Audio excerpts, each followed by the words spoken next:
What's good, TMG fam? It's your boy L. I'm back with another reaction video, man. How y'all feel? Welcome back to the channel. Hold on real quick. Alright, man, I had to make sure.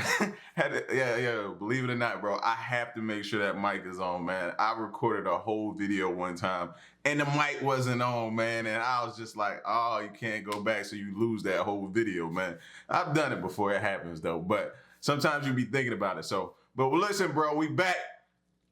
And we checking out this time history of Japan, you guys, per you guys' request. I'm hyped about this, man. To be honest with you, bro, I wish I had these back in school, like maybe like right before a test or something, or as study guides that I could just walk around back when you know what I'm saying, put your headphones on, listen to this and learn this over and over, or watch this over and over. I'd have done a lot better in school, bro. I'd have done a way lot better in school, as you guys could see. So shout outs to y'all, man. We're gonna check this out. Shout outs to Bill Works, man. He put this out in February of 2016. Here we go.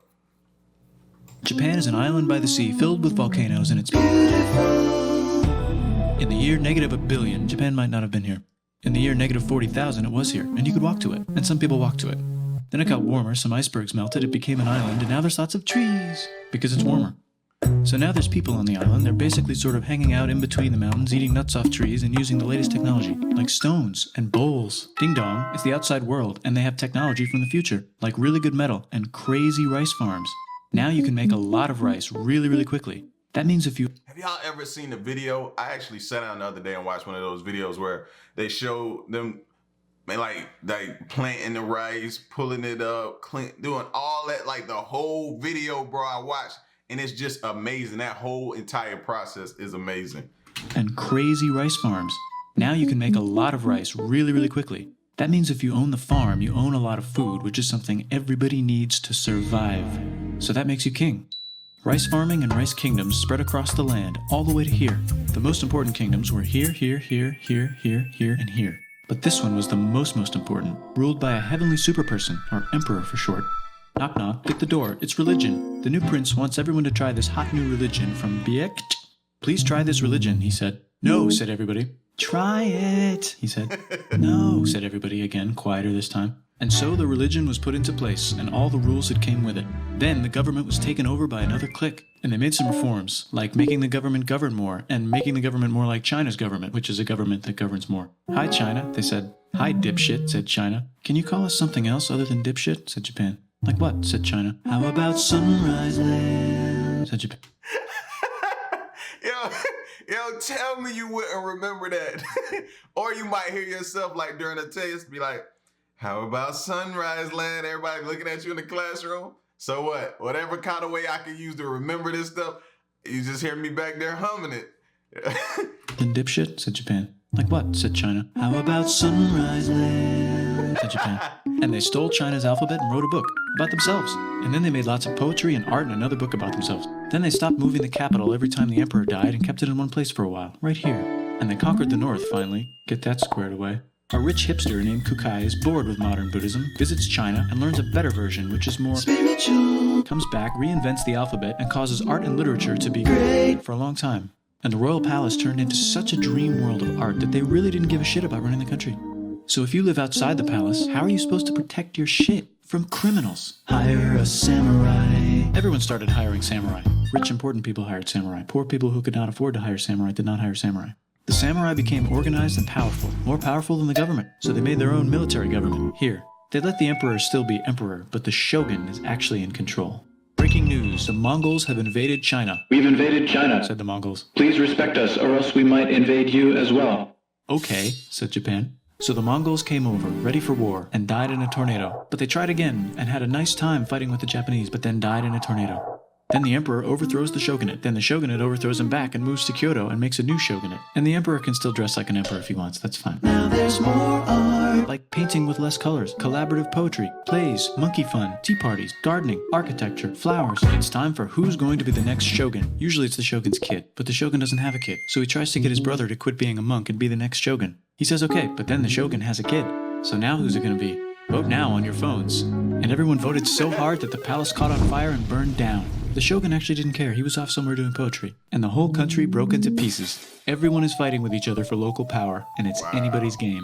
Knock knock, it's Europe. No, they're not here to take over. They just want to sell some shit, like clocks, and guns, and Jesus. So that's cool, but everyone's still fighting each other for control, now with guns. And wouldn't it be nice to control the capital, which right now is puppets, with no one controlling them? This clan is ready to make a run for it, but first they have to trample this smaller clan, which is in the way. Surprise, the smaller clan wins, and the leader of that clan steals the idea of invading the capital and invades the capital, and it goes very well. Thievery, just man, just stealing, bro. Hold on, listen. Run for it, but first they have to trample this smaller clan, which is in the way. Surprise, the smaller clan wins, and the leader of that clan steals the idea of invading the capital and invades the capital, and it goes very well. He's about halfway through conquering Japan when someone who works for him kills him, and then someone else who works for him kills them, and that guy finishes conquering Japan. And then he confiscated everybody's swords, and made some rules. And now I'm going to invade Korea, and then hopefully China, he said, and failed, and also died. But before he died, he told these 5 guys to take care of his 5-year-old son until he's old enough to be the next ruler of Japan. And the 5 guys said, yeah, right, it's not going to be this kid, it's going to be one of us, because we're grown-ups. And it's probably going to be this guy, who happens to be way more rich and powerful than the others. A lot of people support him, but a lot of people support not supporting him. They have a fight, and he wins, and starts a new government, right here. And he still lets the emperor dress like an emperor, and have very nice things. But don't get confused, this is the new government, and they are very strict. So strict they close the country. No one can leave, and no one can come in.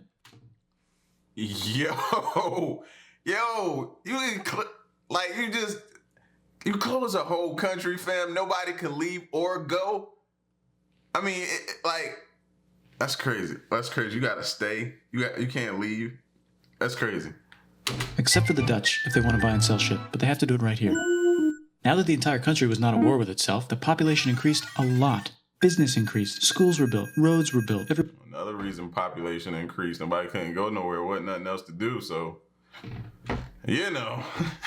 Everyone learned to read. Books were published. There was poetry, plays, sexy times, puppet shows, and Dutch studies. People started to study European science from books they bought from the Dutch. We're talking geography, skeletons, physics, chemistry, astronomy, and maybe even electricity. Over time, the economic and cultural prosperity began to gradually slow down. Knock knock. It's the United States. With huge boats. With guns. Gunboats. Open the country. Stop having it be closed, said the United States. There's really nothing they could do, so they signed a contract that lets the United States, Britain, and Russia visit Japan anytime they want. Choshu and Satsuma hated this. That sucks, they said. This sucks. And with almost very little outside help, they overthrew the shogunate and somehow made the emperor again and moved him to Edo, which they renamed Eastern Capital. They made a new government, which was a lot more Western. They made a new constitution that was pretty Western, and a military that was pretty Western. And do you know what else is Western? That's right, it's conquering stuff. So what can we conquer? Korea. They conquer Korea, taking it from its previous owner, China, and then go a little bit further. And Russia rushes in out of nowhere and says, stop, no, you can't take that. We were going to build a railroad through here to try to get some warm water. And Russia builds their railroad, supervised by a shit ton of soldiers. And then when the railroad was done, they downgraded to a fuck ton. Did I say downgrade? I meant upgrade. And Japan says, can you maybe chill? And Russia says, how about maybe you chill? Japan is kind of scared of Russia. You'll never guess who's also kind of scared of Russia. Great Britain. So Japan and Great Britain make an alliance together so they can be a little less scared of Russia. Feeling confident, Japan goes to war against Russia, just for a moment, and then they both get tired and stop. It's time for World War I. The world is about to have a war, because it's the 1900s and weapons are getting crazy, and all these empires are excited to try them out on each other. Meanwhile, Japan has been enjoying conquering stuff and wants more. And the next thing on their list is this part of China and lots of tiny islands. All that stuff belongs to Germany, which just had war declared on it by Britain because Britain was friends with Belgium, which was being trespassed by Germany in order to get to France to kick France's ass because France is friends with Russia, who was getting ready to kick Austria's ass because Austria was getting ready to kick Serbia's ass because someone from Serbia shot the leader of Austria's ass. Or actually shot him in the head. And Britain is currently friends with Japan, so you know what that means. Duh, Japan should take the islands. Which they wanted to do anyway, so they called Britain on the telly to sort of let them know. And then they did it. And they also helped Britain a little here and there with some errands and stuff. Now the war is over, and congratulations, Japan, you technically fought in the war, which means you get to sit at the negotiating table with the big dudes, where they decided who owns what. And yes, Japan gets to keep all that shit they stole from Germany. You also get to join the post-war mega alliance, the League of Nations, whose mission statement is to try not to take over the world. The Great Depression is bad, and Japan's economy is now crappy, but the military is doing just fine, and it invades Manchuria. In the League of Nations, it's like, no, don't do that. If you're in the League of Nations, you're not supposed to take over the world. And Japan said, how about I do anyway? And Japan invaded more and more and more and more of China, and was planning to invade the entire East. You've got mail. It's from Germany, the new leader of Germany. He has a cool mustache, and he's trying to take over the world and needs friends. This also got forwarded to Italy. They all decided to be friends because they had so much in common. It's time for World War II. Germany is invading the neighbors. Then they invade the neighbors' neighbors. Then the neighbors' neighbors' neighbors, who happened to be Britons, said, holy shit. And the United States started helping Britain because they are good friends, and started not helping Japan because they're friends and our friends are not friends. Plus they're planning on invading the entire ocean. The United States is also working on a large, very huge bomb, bigger than any other bomb, ever, just in case. But they still haven't joined the war. War looks bad on TV, and the United States is really starting to care about their image. But then Japan spits on them in Hawaii and challenges them to war. And they say yes. And then Germany, as a symbol of friendship, declares war on the United States also. So the United States goes to war in Europe, and they help the gang chase Germany back into Germany. And they also start chasing Japan back into Japan. And they haven't used the bomb yet and are curious to see if it works, so they drop it on Japan. They actually dropped 2.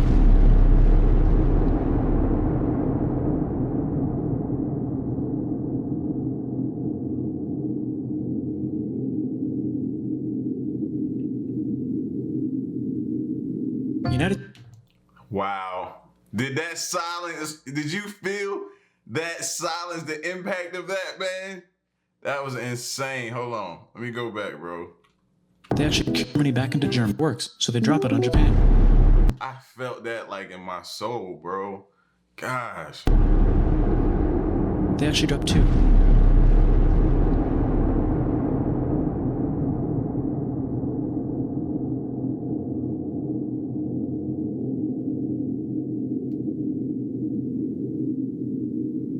The United States installed a new government, inspired by the United States government, with just the right ingredients for a post-war economic miracle. And Japan starts making TVs, VCRs, automobiles, and camcorders as fast as they can, and also better than everybody else. They get rich, and the economy goes wild, and then the miracle wears off. But everything's still pretty cool, I guess. Bye.